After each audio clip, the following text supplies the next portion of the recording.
Hi, and welcome back to the Stina Show. Tonight is our season 2 finale, and tonight's guest is Alex Helisek, and he is an entertainment journalist and an actor. And thank you, everyone, for coming through this journey with me. And let's bring Alex in. Hi, Alex. I see you there. I'm coming for you. If anyone has questions, you know the deal. You ask in the box below.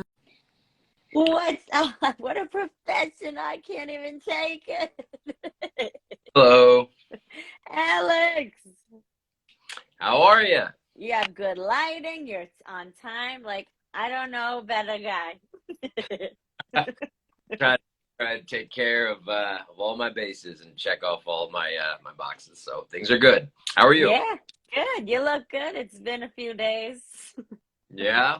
It was good to see you the other day. It's Was. small industry as usual. Yeah, I'm still wearing the hair. Don't judge me. Yeah, it's okay. You're known for your long hair and your long locks. So good. Yes. Thanks for having me on the Yeah. show. Yeah, no, it's fun working with you, but I met you like how long? Almost 10 years ago. Yeah, it was about 10 years. I think that we started looking at some old photos of us when we both lived in Los Angeles together. And it was good to reminisce on some of the screenings that we went to and some events at SAG-AFTRA. So it was good to take a stroll down memory lane and the fun stuff that we did. Yeah, and we met, well, that was LA. And how long were you in LA for?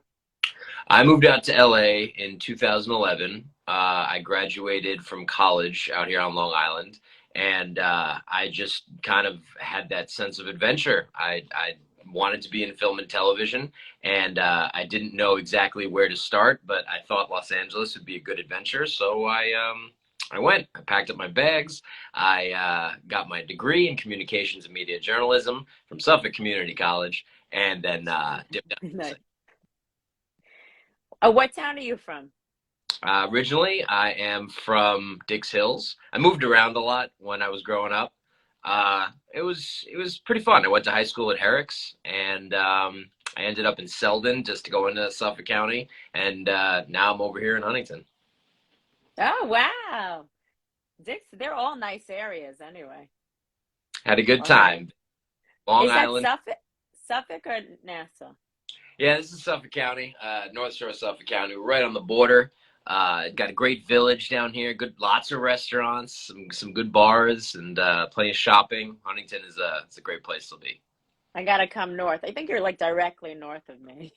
Yeah, try to check out the Northern State, the Long Island Expressway, the Wine Brook, all good, What's bro. up? What's up? All right. Well, when you were little Alex in Dix Hills, wherever, did you know you wanted to be an actor and or a journalist? Well, the acting thing, I guess, started from a really young age because I grew up with a very theatrical family. My mom went for Broadway. She loved doing musical theater. She actually performed a lot at the stage in Merrick. Uh, Wow. Yeah, small world. I know that you're over there. It's a little community theater, put on lots of different shows and productions, and I would be, coming along and then watching pretty much everything from Mame to Rags to Cat on a Hot Tin Roof to, everything else that she did, and Hello Dolly. And I just Wow. did a lot of theater, I mean, and being from New York, and plenty of people go into the city to see Broadway plays, which you did as well. So I was kind of surrounded by theater, and I started doing plays when I was in high school. My sophomore year, I did Les Mis was my first play, and then Good one. junior year was a chorus line, so I was just a pit singer in that. And senior year, I was the lead Captain E.J. Smith in the Titanic. Wow. Wow, you're really from a theater background. That's so awesome. Yeah, it was fun. They had a program in my school called the Student Theater Arts Program called STAC, and Stackies would be based in different fields. They would be like voice and dance and comedy and art, and people would pick different categories, but they would then do those types of things. And I believe that I got into it for voice It's a little bit foggy because it's so many years ago, but it was, just more art stuff. And our school was known for doing some more artistic stuff. Our sports teams were terrible, but we had a good arts program. That's Herrick's, right? You said? Yep. Yep. Yep. Represent. Yeah. Harry's Highlanders. Pretty good stuff. So then you basically just kept pursuing performance as you moved through time. Yeah, I mean that was high school, and then I started to come into a really fun social time of my life. When I went to college, originally I went upstate. I went to SUNY Potsdam for a little while, and kind of went a little crazy. Had a little bit of fun, you know. Who doesn't? Come on, in college. Let's be Yeah, real. first part of that college experience was wild. I kind of just, went crazy and enjoyed myself and had a grand old time. And then after a while, I really started to buckle down on what I wanted to do and started to pursue a craft and an industry. So after I got my degree, that's really when my adventure started towards doing this whole journalism thing with my company. Well, that was later on, right? There was like, right, you had fun, you calmed down, and then you were like, let's be serious. Yeah, yeah. I learned like the basics of WordPress and journaling when I was at Suffolk. They would tell us to write up articles, and we would submit them to the teacher, and then they would do the critiquing of the articles, and we'd learn how to report on things, and then find on things to report, and pick different categories, and then when we would submit it. I would get feedback from the teacher, and they would help us, craft and fine tune our journalistic approaches. So I knew I had to mix both of these, like what I was studying and what I knew, and that kind of melded. And it ended up being film because I watched a lot of movies. I played plenty of video games growing up, so I was really into that whole entertainment sector. So while I was doing theater in high school, I was like, film was really what drove me. So that's why I shifted over to doing some film stuff. Yeah, and in being in Hollywood in general, it's just so inspiring to do film, right?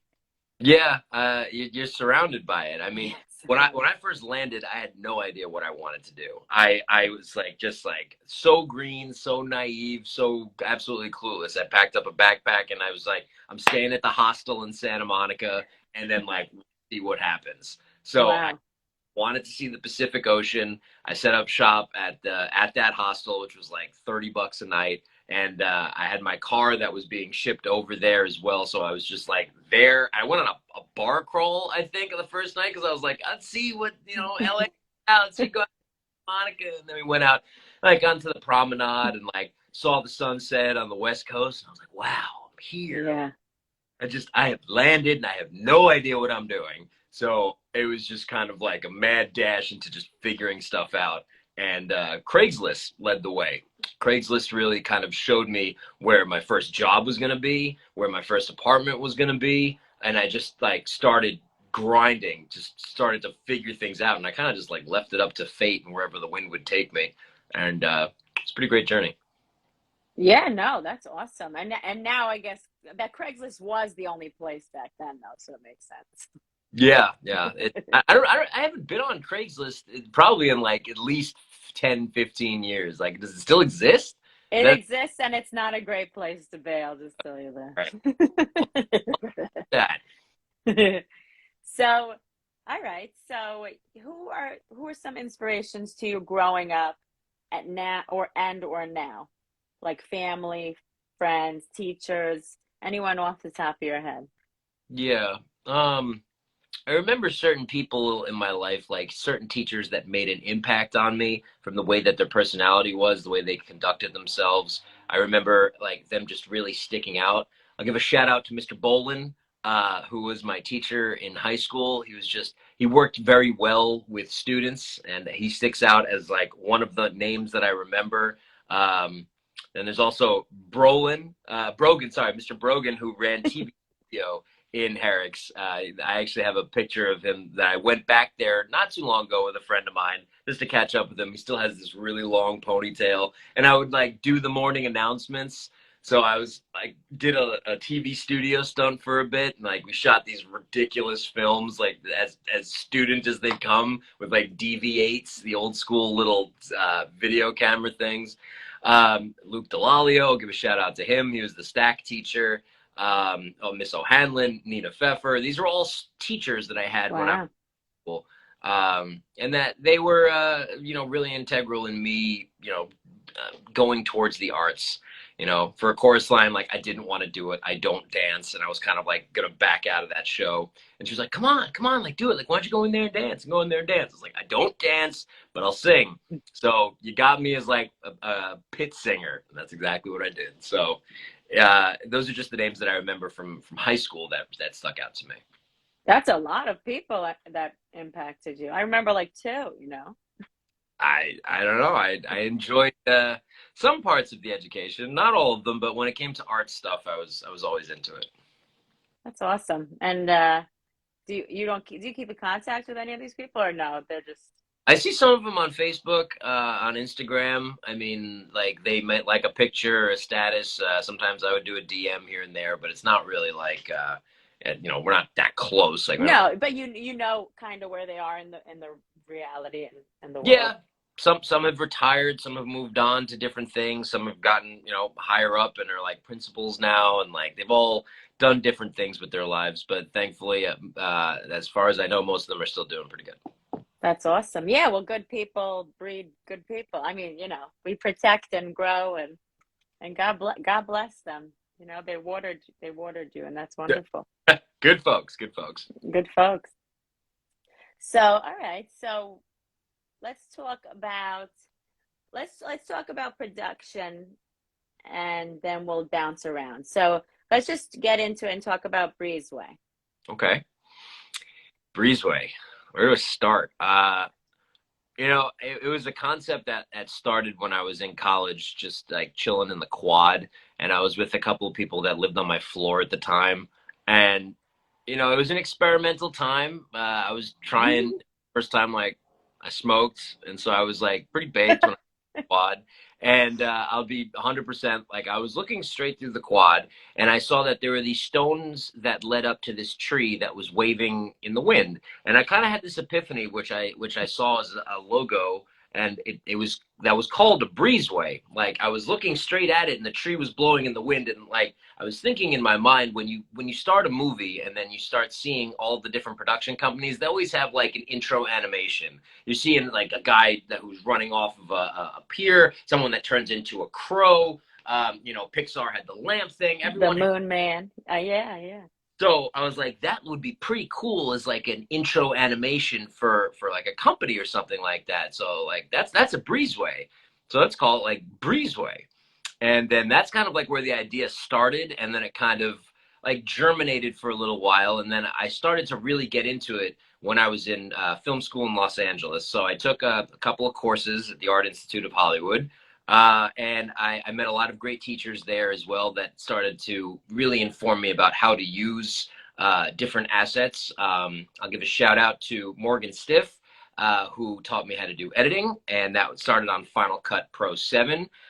Give a shout out to Jonathan London, Geekscape, who taught me about lighting. So he was a great teacher at the time as well. And a lot of other teachers that really started to let me use the equipment. And then I started using it and going out and doing things. So I was like, now that I have this access to these things, let me go and give it a try towards shooting stuff. And I was like, what am I going to shoot? So I started looking around, and I was like, who needs stuff shot? And when it first started, I found another thing on Craigslist for somebody looking for a videographer to shoot a music showcase over at the Parlor in Hollywood, which is on Melrose. I believe that still exists. And I went down there and I started shooting these musical acts. And these musical acts were, independent singers, songwriters, and things like that were just, performing their music. Amy Jean Davis was one of the people that organized that. Shout out to her for bringing me on. It's like one of my first gigs. And started doing that recording. And then that gig led to another music showcase at the Lowe's. And I just kept like shooting things. And after I shot them, it's like this was my work that I was going to be giving to them or utilizing for that, and I created Breezeway. So I was like, this is the content and the stuff that I'm shooting. This is what I'm shooting. So this is Breezeway Productions stuff. These were the very, very early days. This was probably 2012, something like Wow. that. Like 6 months after I moved to LA. And again, Craigslist. That's just like where the shooting started, and it really snowed. Thank you, Craigslist. Yeah, yeah, seriously. A lot of people through that. Some were shady and some were Yeah. great. Just like a gamble with that stuff. Yeah, no, any website, I think. But so all right, so you started growing with this production company. What cameras were you using? Did you like start buying more expensive cameras and uh, you know, just growing down the path? How did that work out? HMC was the name of the brand of camera. I know that they had like DV8 tapes, and that you could see in like the early pictures of like recording how that went. I know that also the big thing at the time was like the Canon 7D. I think the Canon 7D had just Yeah, it dropped. was big. Yeah. Yeah, and I was like, oh, okay, let me try and use this. And like the 5D, when I first started and I like worked and got myself enough money to get a camera, I think I started with the 60D. So that I started with that as like my first camera that I owned that I started shooting things with, and I was just like having a ball. I was doing photo shoots, and like some people were looking for headshots. So I was like, all right, let me try doing some pictures and stuff. Which was just like experimental TFP, which is, like, here you go. Trade for photo. Right, right. So then, Yeah. like, doing that for a little bit, and then I started doing a couple of other events using the video capability, and then I switched, and I kept working, and then went to the 60D, went to the 70D, went to the 80D, and then like the 90D. So it's just like you kept working, and then upgrading and upgrading as time went on, and that was kind of what I started doing when I started covering events, which was like the next phase of Breezeway's growth, I would say. Wow, so yeah, so you were growing with it. That's in all sorts of ways, I'm sure. Yeah. Um, but community is the biggest way, I guess, right? It's because that's how you get more work and that's how you stay in the know in the industry. Yeah, I met people who were looking for different things that were to be shot. I mean, I remember the first publicist that gave me a chance to cover an event, because a lot of the Breezeway stuff now is event coverage, which is red carpets or press junkets or things like that. In the COVID world, it's Zoom stuff, and there's also things now that are going to be in person. But my first like in-person event that I remember covering, red carpet, where you set up as like a company or an outlet. Publicist's name was Roger Neal, and Roger does events that are at the Hollywood Museum. He's worked and done a lot of things with different various people in Hollywood. Like he has his people that he represents, that he brings out to the carpets, and then starts talking with press. And then I was like, hey, I'm interested in covering this event. You want to give me a chance? I sent him like the stuff that I did with the music showcases, and he was like, all right, sure, yeah, whatever, come and give it a try.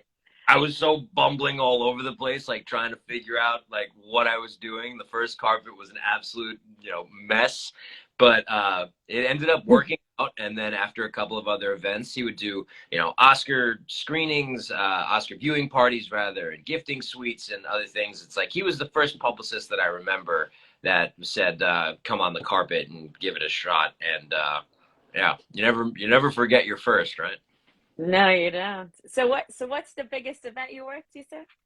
I've covered the Oscars before. That was a fun time in the press room the year of COVID, when a lot of the people were doing it via the press room. It was just a giant Zoom with like a million outlets, and it was talk about absolutely chaotic. And there's people from all over the world. I think that I've wanted to be there beforehand, like before COVID, but that was the biggest name thing. But other events that are of note were like Venice Film Festival, Toronto, Sundance, Slam Dance. Independent wise, we did LA Film Festival, rest in peace. Dances with Film, Holly Shorts, Tribeca. Been all over the map, so it's been a great ride. So you'll be in person at the Oscars next year. It's fine. Well, that's up to the media team, because the way that it works is we submit our outlet, our analytics, our numbers, our previous work, and then they look at everything and they say yay or nay. So at the end of the day, it comes down to the gatekeepers. And if we've worked with them in the past and that they know our work and they respect, the stuff that we do and we work well together, then things would look favorably. But, it can be a roll of the dice. There could be limited space on the carpet. They could, it could be any number of reasons where they say no, but if they say yes, then you go get it, because it's who you know. It's who yeah, you know. there's plenty of that. And Yes. and at Tribeca, we're gonna kill it, right? And we're gonna tell them this is who we are, right? I'm excited for this year. It's got a great lineup. It's coming around in June. There's plenty of good talks. I know you have tickets to see some movies already, Yes. and that's going to be fun. And then they got Taylor Swift and Al Pacino. Too. So Yes. hey, Becca, if you've ever seen this video, it's like we got you. Yeah, there's a lot of good people there. Katie Holmes, yeah, Robert De Niro, right? Out of control. It's gonna be fun, and that's in a few weeks. I'm looking forward. Maybe we'll do a follow-up episode. So yeah, Tribeca is gonna be awesome. And okay, so you took a lot of classes on your journey, like tons and tons of classes. So are you still in any classes? Or? At the moment, I'm just steady working. I mean, I have been, in communications with different publicists, showcasing the films that they're representing. So they send over a slate if it's for a festival, or their independent clients that they're representing, and they would showcase what the movie is. They would send over the assets. They would send a screening link. I mean, that's what publicists do, is they pitch. They pitch for their clients, the different media outlets, and their job is to get their clients press. So they know that we've been around for a while. They see that we have some reach. We have different outlets. We've been accredited across the board, so that they're happy to work with us in getting their clients promotions, because that's what they need. These projects are very different range. Some are studio films, some are independent, some are shorts, series, music videos, you name it. Like, they're out there and they're looking for press. So Right. when I get an email from a different publicist saying this is our client, this is their film, were you interested in coverage? I look it over. I see if we can arrange a time, set up the time, and we do something very similar like this, and then it lands on a bunch of our different platforms. So it takes time to start building up your Rolodex and meeting different people, PR teams, and keep doing it.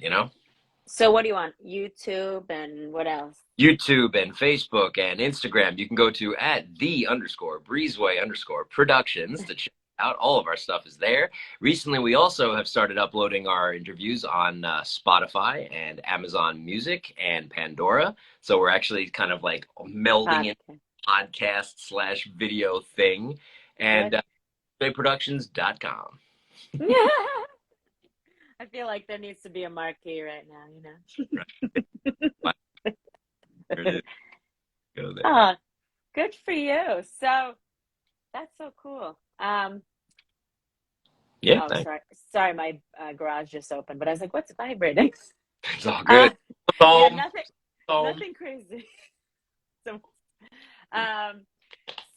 okay, so how do you stay motivated to keep going, to come up with new ideas, and just have the fire going? Are there any specific self-care techniques, anything?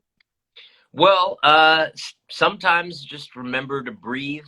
When things get a little crazy and your inbox is absolutely popping, just walk away for a bit and take a breather and enjoy a good meal or a good time hanging out with a friend, watching another movie. Well, movies will always inspire. So every time you watch something and that you're excited from it, then you can move into doing something, because you're watching something that is, created and manifested from someone's dream, and then you're enjoying it and you're saying, that is awesome. Like, I was just watching, also another plug, I was just watching The Offer on Paramount Plus. It's great. There's 3 episodes out, and I watched all 3 yesterday. It's sick. So after I finished it, I was like, this is great. And then I watched The Godfather. I'm like, this is also awesome.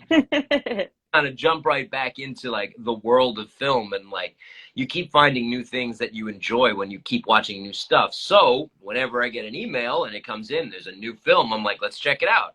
And I'll be honest, some of them I'll pass, and some of them I have to go and see this. Like I got a documentary that deals with the New York subway, and it looks great and it's relevant because I take the subway whenever I go into the city. So I'm like, I want to see this. I want to talk to the filmmaker. I'm interested, and I want to help promote this because I think it's great.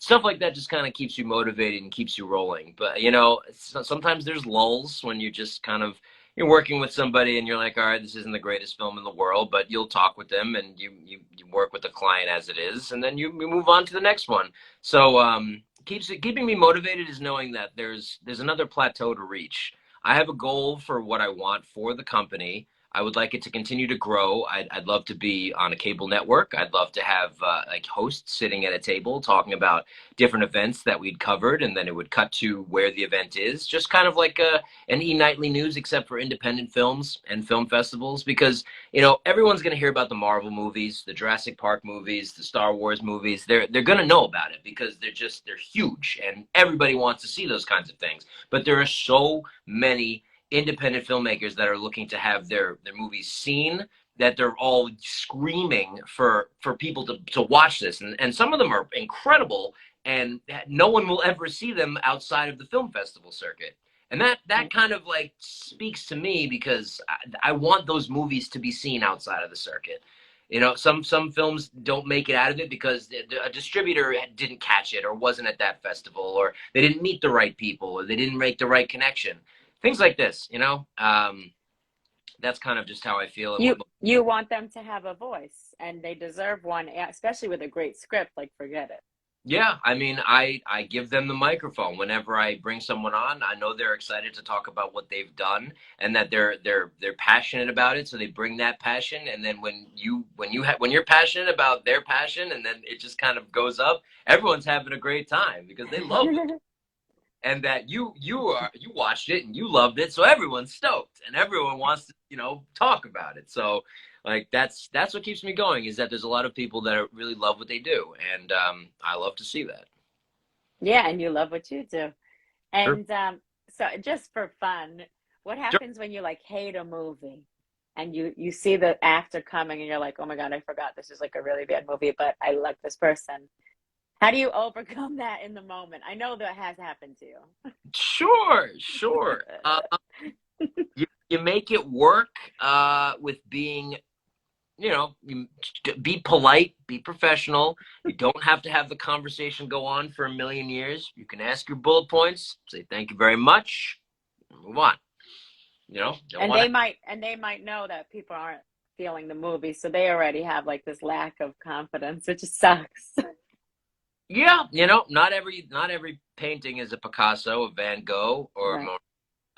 you're gonna get a couple of stinkers. It happens. Not everyone wins an Oscar or wins a festival, and there's a lot of them out there. So, if they're into it and that they keep pushing and grinding, and then they get distro and they make their money back, and like God bless them. But Right. thing to me, there's other journalists that it might sing to that'll like sing their praises. Like I can talk about the movies that I have really loved watching, and then when I really love them, I will go to bat for them and then tell everyone that I think it was awesome. So And it's all relative, right? We all have our opinions and our likes, and that's in the end why it doesn't matter. And that's how they got on the carpet anyway, right? It's like, but it's funny. what? It's like when you have these biases, it's like you really have to like be present and just say, F it. Well, if it got into a festival, there's three things that could have happened. One, the film is epic and that it deserves to be in the festival, so it's going to be programmed because it is just an incredible film, and that the people that have watched it and vetted it, I think it's going to be great. Two, they know somebody that made it work, so they were able to get into the lineup for whatever arrangement is done. So that's your film industry politics. And three, blind luck. So all those things can happen because programmers have a lot of different things that they're working with when they book their slots and times. If it's like a short film or a feature film, they can only program a certain amount with how many theaters there are, how much time there is in the day, to whatever fills up a block. I mean, it's very hard to be a programmer, and you have to watch everything. I mean, Right. you get like 1,000 submissions, you gotta watch them, and the worst, the good, the bad, and the ugly. They're all in there. Right. So you Right. get through that, and if you make it out of all of that into the festival, even if you make it in, festivals have stinkers, and festivals also have amazing films. So there's a Yeah. lot that you can see when you go to them. Right. So it can, I mean, God forbid, slip through the cracks, but the good ones rise to the top anyway, right? So. Yeah, we hope. We hope.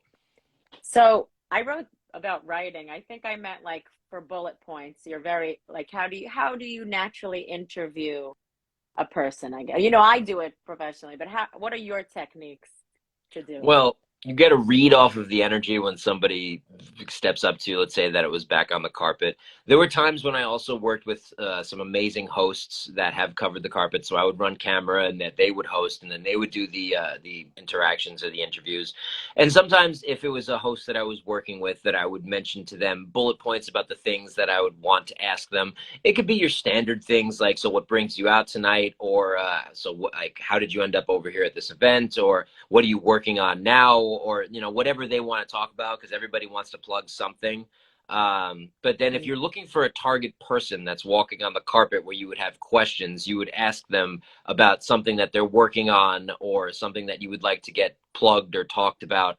Like when Robert Pattinson walked down for High Life in Toronto, I mean, there was a scrum. If you watch the video, there's like 30 outlets, and that everyone has their microphone. It's like, trying to get their mic flag in it so say one word, and you just get the audio soundbite, because the handlers are behind them, and they're walking them, and sometimes they're pulling them away, and Right. you may even get like a single question out of it, but you get what you can get at some carpets. So some you can take your time and actually have a good interview, and others you got to just be like, I need a soundbite. Like Hugh Jackman saying, I love Toronto. It's such a great festival. I'm so happy to be here. And thank you to the film festival for accepting my film. Like, you get that on your outlet with your mic flag, and then you can add that soundbite wherever, because you got it. And that's It's just your property essentially, right? correct. Correct. So sometimes you have solid long interviews, and then you can actually really settle into it. And sometimes you got like 2 seconds. So good luck. That's what happens. So, do you have to copyright that stuff or? When you shoot it and then it's on your camera and you have the mic flag that's on it, that is your footage to utilize and use. So then after it's done and then you're uploading it, you put on your watermark. So that is going to be your property. And if that's basically stamping your legal right on it, saying that I shot this, this is mine, and it's copywritten to your outlet and your company. Oh, you put a watermark on everything? Wow, good for you.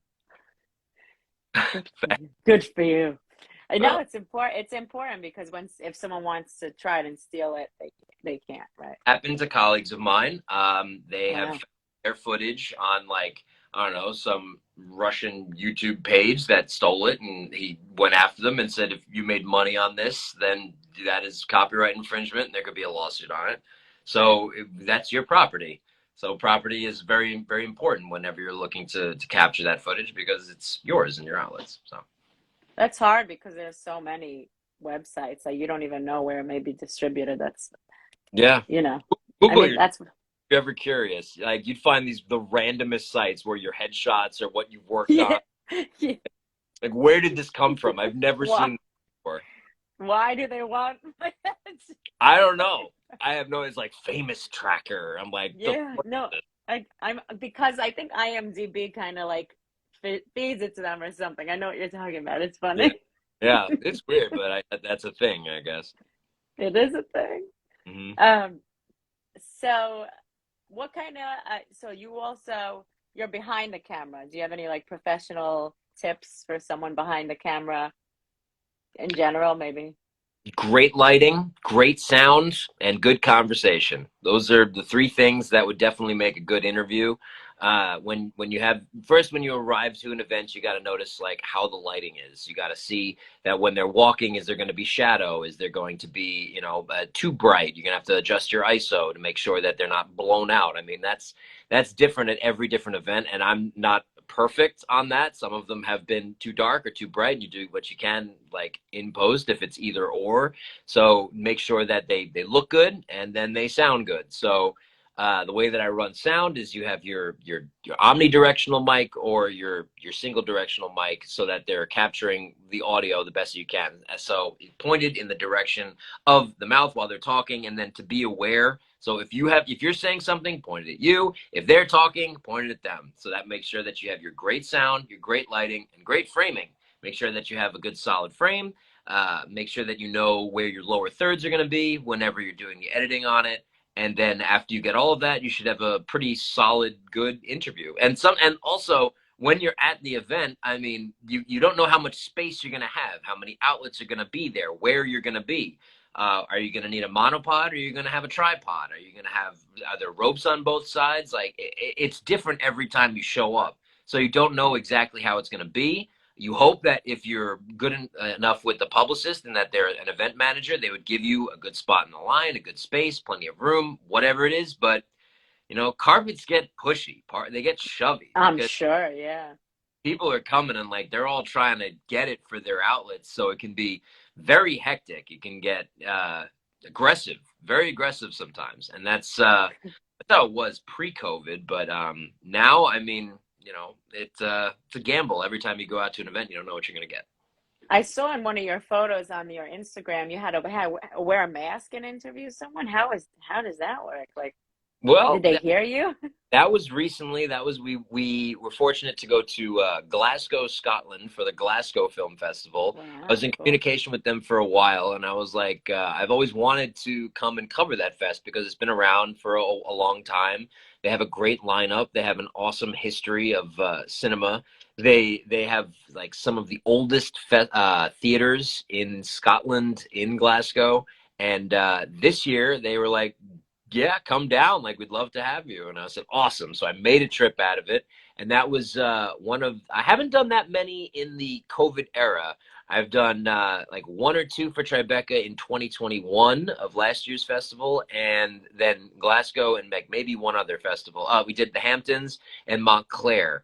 But when I went there with the mask on, I had the mask, and you can hear that I can, enunciate, and I have volume, and I'm loud. So it goes through the mask. And then I ask my questions, they can hear me, and then they answer back. But I'm all for safety. And in this crazy world that we live in, I'll wear your mask and be as safe as you can. And yeah, well, do they ask for proof? Obviously, they ask for your documentation. The new procedure or procedure varies from event to event. Right. For them, they said that have a negative PCR. I mean, if anyone's traveled internationally, then you'll know that you need the negative PCR to even get back into the country, which was so stressful because, if you get a positive test overseas, like, you're stuck. And I think that's still a thing, and the travel agencies are like trying to get rid of that because you'd be in another foreign country for an extra. Oh no, we don't. Do we need it now? Yeah, we did. We did, yeah. We did. I think you're right. Thing, and that sucked because I mean now we need the rapid, because I went to the Bahamas and we just needed the rapid. I think either way you need to test. Right, it was terrible either way. Right. So that's but careful as I could be overseas, and thank God everything worked out good. But that's why I took a new world. It's a new world here. But all right, well, that's cool. I mean, if it's outdoors, there are so many factors, I know. Yeah. I mean, look, you can have these events and things can go haywire, like the White House Correspondents' Dinner is a super spreader, and you got plenty of people that then. So it's just like, events are just a giant question mark. I hope and pray that things don't get too crazy again, which would be nice because I love going out and doing things and enjoying like a safe environment, but like one day at a time. Let's pray. But yes. So you also produce movies, right? Yeah, I've done a couple of films. When I first started the trek, I was like, and was going to film school, we did some, films, like student films. And I was like, all right, let's give this a go. And I got to give a shout out to another teacher that was over there, Tina Mabry. God bless you if you end up seeing this. She was my screenwriting teacher, and she's fantastic. She's worked on a lot of major projects and continues to. And she helped me formulate a script when I was in film school, and really helped me go over draft after draft after draft. And then as I was leaving film school and like shot all my student films, this was my first short that I was very happy to present outside of film school, called The Convicted. So The Convicted was in 2015. It was a mafia movie. It was I remember that. Yeah. way back when. That was a short film I was putting together, and we did it as indie. You know, we gathered our funds. I had a great right hand, Josh Mitchell from Wicked Piss Up Publicity. He worked with me to put this film together, along with a lot of other amazing individuals like John Nodorf, our cinematographer. And we just kept, working at it. And then we shot it. And then after it was done, then we started submitting. So we went to a couple of festivals. We screened at different places. I went through the festival circuit as a filmmaker at the same time of doing the press for events. So I understood how it was to submit it to festivals and pay the fees and then get rejected like a million times. And then there were a couple of, shining moments, like God bless Holly Shorts, and shout out to Theo Dumont and Daniel Soul for taking our film and then really experiencing like how a great festival rolls. And I saw it as a filmmaker. I did some interviews for that film, and like we had a nice run with it. But then like I realized, after the festival circuit is done, if you don't sell it and make your money back and you walk away with like laurels and screenings and, a tour, everything is great, but like then what? Because everybody's always asking what's next? What's next? Right.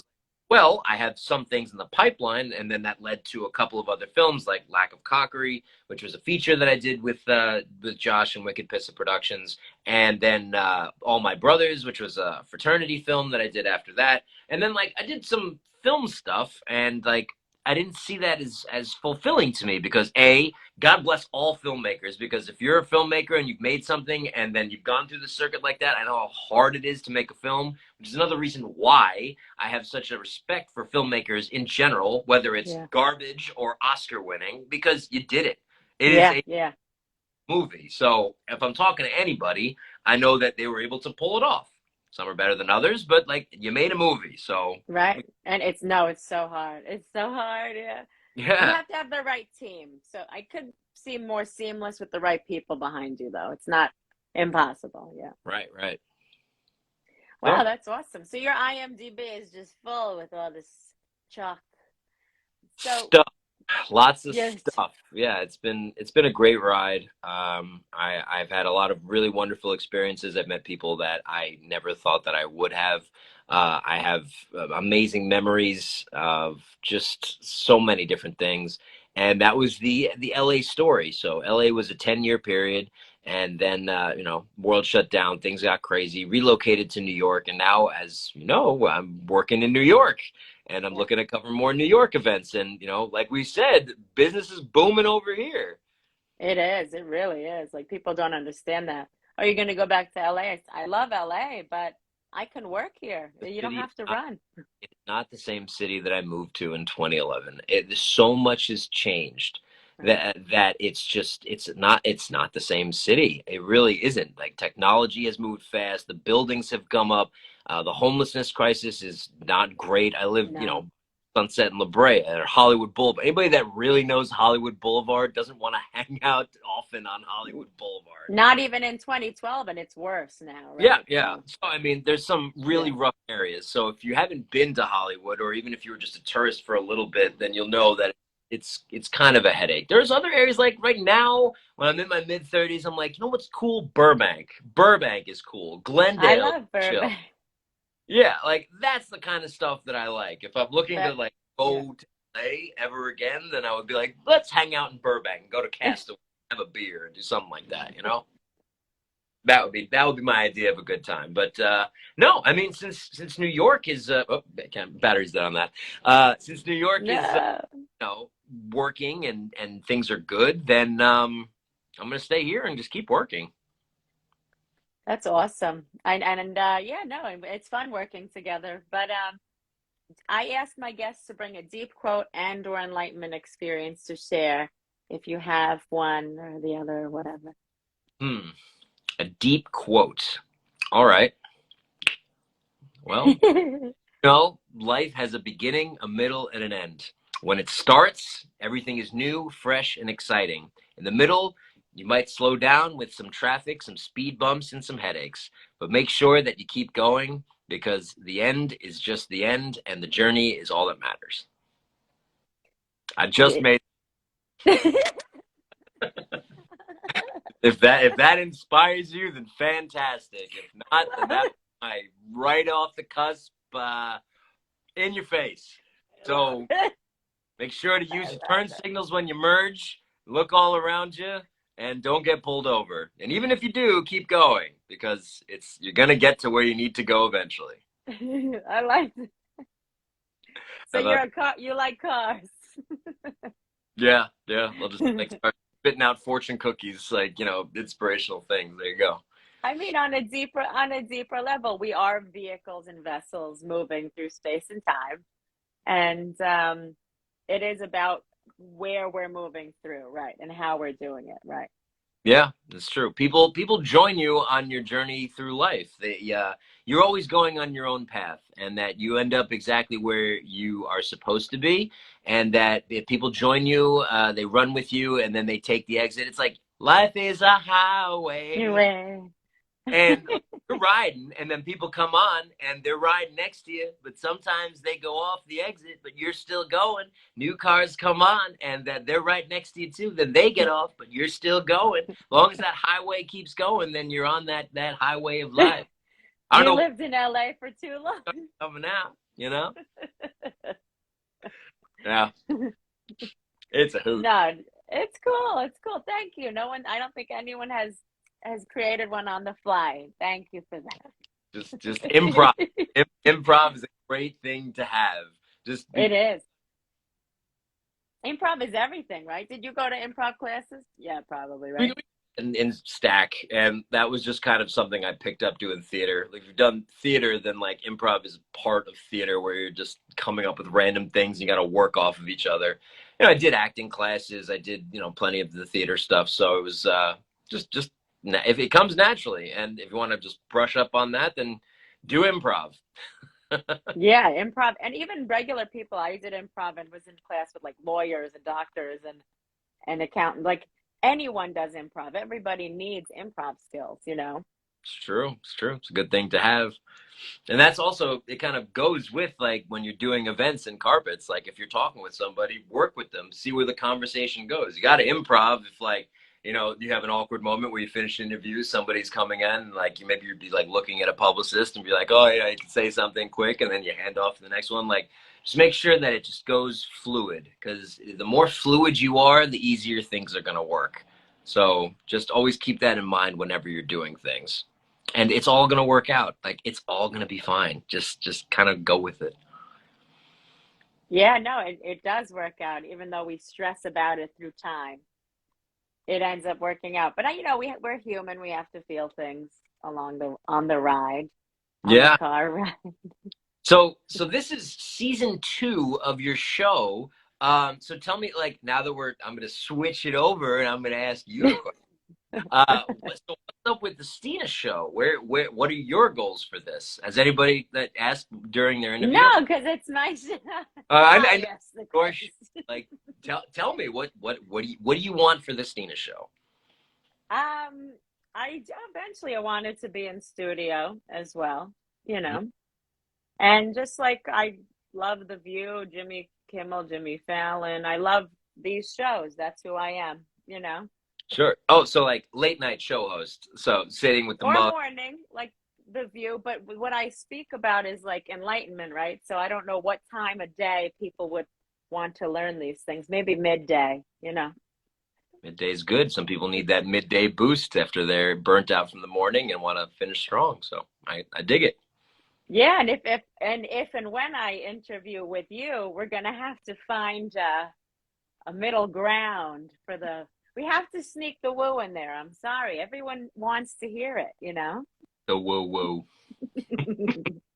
That's how we grow, Mm-hmm. Absolutely. When's your birthday? What's your sign? Birthday's next week, and I'm a Taurus. Wow, Taurus. Taurus is still going, huh? Wow. Still going strong. That's right. So I'm a Libra, and Libra and Taurus are very good together. That's true. What do you? Happy almost birthday. Thank you. Thank you very much. What's the date? What's the date? You mean what am I doing or when is it? When is it? Oh, it's next Tuesday. What number? 10. 10, 5, 5, 10. Good numbers. Wow. Congratulations. Don't tell us your age. We don't need to know. I'm not in my 20s. Yeah, but we don't need to know. You don't need to tell people that. I know, it's fine. I don't care. I see as you let go. There are. Can I curse on this? Please. There's no fucks given after a certain point. You'll do what you need to do, and when you find yourself really understanding that when you want to be comfortable, be comfortable. If you're stuffy, you're not gonna feel right. So. Did you see what I started reading today? Yes. I have that and book. don't spoil it, but I started. I will not. Today. It's a great book. It is a great book, and I enjoyed it immensely. And speaking of, like, it'll really kind of reflect this type of ideology. The more you read about it, the more he'll really kind of feed into the zeitgeist of saying, like, it's gonna work out. Don't care as much. Do what you got to do, but just realize that at the end of the day, we're all gonna be in the same place. So don't be so hard on yourself. Make sure that you give yourself some time to breathe and love you for you, because you're the only, you're stuck with you the rest of your life. Damn. Yeah, take all that cheap stuff because it's true. Yeah, no, it's I like the first chapter. Charles Bukowski is the first word, right? He says, "Don't try." That's the first chapter. What a nut! Talk about a guy that was off the walls. He really was absolute train wreck, and he pursued what he loved as much as he could, and he was rejected from everywhere. I mean, people don't talk about the rejection, but I think that if you've gone through what you've gone through in life, and that you really put yourself out there, you're gonna have a billion no's before you have the first yes. And even after you get that yes, you'll have another billion no's, and maybe you'll get another yes, and then like the gap may start to like close the more yeses that you get after the no's, and eventually the no's would disappear. But you just gotta keep having persistence. I mean, that's kind of really what it comes down to. You know, sometimes my train slows down. Sometimes I honestly, I feel a little overwhelmed. But then I, fall back a little bit, and then do what I need to do. Enjoy relationships with your family or your girlfriend, or go out and do different things. And you don't need to be Hollywood 24/7. You just don't. You learned that? Yeah. You finally learned what did you say? You said when I first met you, you were so Hollywood? Yeah, did you say that? You were. Okay. Well. You were like, let's go to Sunset Boulevard, whatever. You're like, let's fucking do it. And we had fun. Get a coffee. You want, yeah, we'll do this. Who do you know? I know, I'll talk to my people. Yeah. Yeah. We had fun, though. In 2012 or 13 or whatever. I think 2013, yeah. The stars are very bright to people that aren't within the industry, but then after you've had it for 10 years, they don't dim. But I guess you kind of get used to being around them, so you aren't as starstruck. There are certain people, like, I will always be starstruck around Harrison Ford, or like the people, like, or Tommy Lee Jones, people that, like, I'm like, they are the dudes. Rest in peace, Sean Connery. I wish that I would have met him or interviewed him in my life, but I never got a chance to. And there's people that you grew up that when you were watching movies that you loved and inspired, and sometimes you would get a little shook up about it. But it's different for everybody. So, I had a good friend of mine. We covered an event called the Movie Guide Awards, and that's faith-based and family-friendly films. That's basically the Oscars for that genre and that type of film. And somebody was coming up. Her name was Cece Winans, and I know that she's very famous. Oh, I know Cece and BB, right? Both of them? Well, I had no idea who that was. I didn't know her music, or I didn't know her from A Hole in the Wall, but my host was stoked. She was like, I'm shaking because I listen to all of your music, and I loved it. And, like, we got the interview across, and then she left, and I was like, she could have just been somebody standing right next to me, and I have absolutely no idea who this person was. And then, Dolly Parton walks down, and I'm like, I know Dolly. I think. Oh, shoot. with her entourage, and like, God bless her, she was incredible in person and with an amazing positive energy and aura, and everybody loves her for a reason because she gives God all the glory, and that's exactly what she said. So she, really stuck out. But I guess the point of it is like different people have effects on everybody differently. So I might not know who you are at all, but some person's like, oh my God, so and so, it's so and so, and I'm like, I don't know. I have no. If I know you, if I freaked out, like my friend makes fun of me for this. As a colleague of mine, he's like, "You like old dudes over 65," and like, a million movies. I'm like, yeah, because I watched them growing up, and like, that's who I'm like stoked for because they're epic actors, and like, I guess it's Hollywood. Hollywood continues to have new faces, young Hollywood, and then the talent gets older, time goes on, and things change. So everybody has It's different. so sad, Well, it's just right? I, It's life, but I think about that too. I'm like, these people like raised me, like what happens, Jim Carrey and God bless Robin Williams, like these people raised us in our living rooms. yeah, that's one day I'll also never forget. I was sitting down to watch Guardians of the Galaxy for the first time at the Grove theaters, and I looked at my phone. The lights dimmed. I got the alert that Robin Williams passed, and I was like, "Fuck!" I And cried.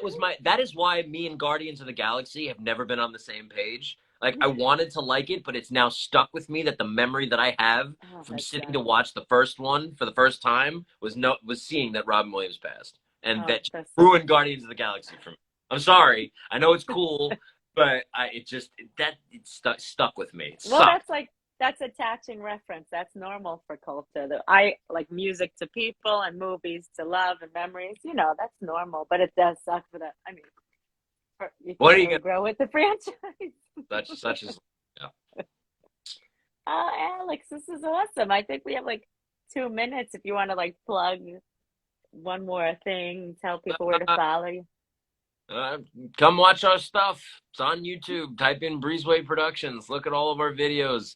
We're all over the place. We've covered sports. We've covered food festivals. We've covered movies and premieres and red carpets and absolutely everything. We've done Zooms. We had lots of great people, amazing hosts. Shout out to all the publicists that brought us on to cover their content with their clients. Like, things are great. Shout out to Zach Tepperman, ZTPR, because he's been great for the Cinema Audio Society. I can plug so many people. Yeah, I know. Amazing. Thank you so much for working with us. I mean, Nadine Jolson, you're fantastic. John Wildman, you're awesome. I mean, I could plug a lot of people for working with us, but that Yeah, it's you meet people over time. you're just grateful, and I it am. shows. I am. You meet people over time, and then we work with people. You do good, and that they're happy with the work you do. You love what you do. You have a great relationship with them, and then you continue to work with them in the future. So this is 10 years in the making, and 10 more years, and let's hope that things continue to grow, and the candle of passion does not burn out. Well, I'm happy to have known you these last 10 years, and I can't wait to watch you continue to grow, and I hope we can help each other along the way. And when you have more projects, you come back on, and that's it, l'chaim. Look, you as well. Thank you so much for having me on the show, Christina. I really appreciate it. This has been a lot of fun. Thank you, Alex. You're the best. Keep it up, all right? Absolutely. You too. Much love. Take care, Alex. Thank you. You got it. See you. Oh, how fun. How cool is Alex? And time just passes when you know someone. Thank you everyone for listening and watching my season 2 finale. Thank you, Alex, if you're out there still for joining the close of year 2. So we've had 90 something episodes, 2 years down. Thank you for supporting the Stina Show and me and all my guests and just being great. I love you guys so much. Thank you.